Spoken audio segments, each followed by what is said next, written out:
জনতা, আমাদের দ্বিতীয় স্বাধীনতার ৮ মাস পরে আমরা এখানে জমায়েত হতে পেরেছি। আমরা যেসব দাবিতে জমায়েত হয়েছে আজকে, সেটি আমাদের জন্য গর্বের কিছু নয়, বরং এটি আমাদের জন্য লজ্জার। ৫ই আগস্ট সিদ্ধান্ত হয়ে গিয়েছে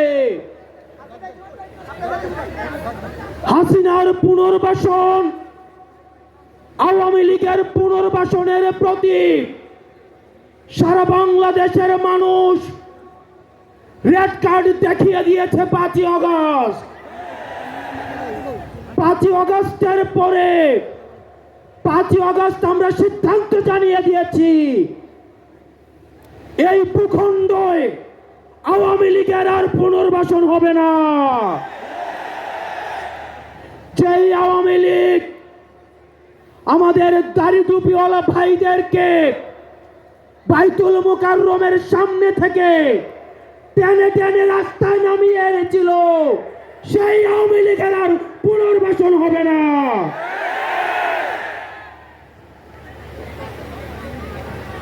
প্রিয় সংগ্রামী সহযোদ্ধা, পরিতাপের বিষয়, আজকে ৮ মাস পরে এসেও আমাদের দেশের অনেক রাজনৈতিক দল, অনেক রাজনীতিবিদ আমাদেরকে বারবার করে মনে করিয়ে দেয় আওয়ামী লীগ নাকি রাজনৈতিক দল, এবং এই রাজনৈতিক দল নিয়ে সিদ্ধান্ত আসার এখতিয়ার নাকি তাদের নেই।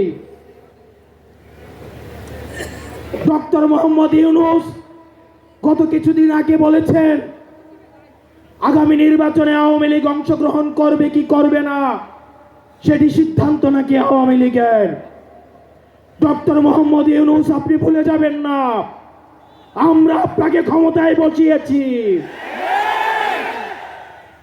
আওয়ামী লীগ নির্বাচন করবে কি করবে না, আওয়ামী লীগ আসবে কি আসবে না, এই সিদ্ধান্ত নিয়েছি আমরা। আওয়ামী লীগ মারা গিয়েছে বাংলাদেশে, আর জানাজা হয়েছে দিল্লিতে। আমার ভাই আবরার এবং শহীদ আবু আলিফের রক্তের উপর পাড়া দিয়ে এই আওয়ামী লীগ বাংলাদেশে আসবে না। এই সংস্কার, আমাদের দেশের সবচেয়ে বড় সংস্কার, আওয়ামী লীগকে নিষিদ্ধ করতে হবে। কোনো কিন্তু অথবা নেই, আচ্ছা দেখছি এরকম কিছু নেই, আওয়ামী লীগকে নিষিদ্ধ করতেই হবে। আপনারা ভুলে গেলে চলবে না, আওয়ামী লীগ কোনো রাজনৈতিক দল নয়। ৭১ পরবর্তী সময়ে আপনারা দেখেছেন শেখ মুজিব সর্বপ্রথম বাকশাল কায়েম করে গণতন্ত্রকে গলা টিপে হত্যা করেছে।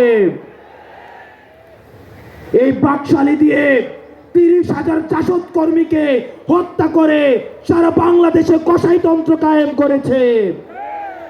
আওয়ামী লীগের লুটপাটের কারণে আপনারা দেখেছেন ৭৪-এর দুর্ভিক্ষে ১৫ লক্ষ মানুষ মারা গিয়েছে। আমরা বারবার করে বলতে চাই, আওয়ামী লীগ কোনো রাজনৈতিক দল নয়, আওয়ামী লীগ হচ্ছে একটি সন্ত্রাসী সংগঠন। এই সন্ত্রাসী সংগঠনকে নিষিদ্ধ করার মধ্য দিয়েই আমরা সংস্কার দেখতে চাই। একই সাথে সাথে সাপ্লাই যে হত্যাকাণ্ড হয়েছে, আমরা আপনাদের কাছে অনুরোধ জানাবো, এই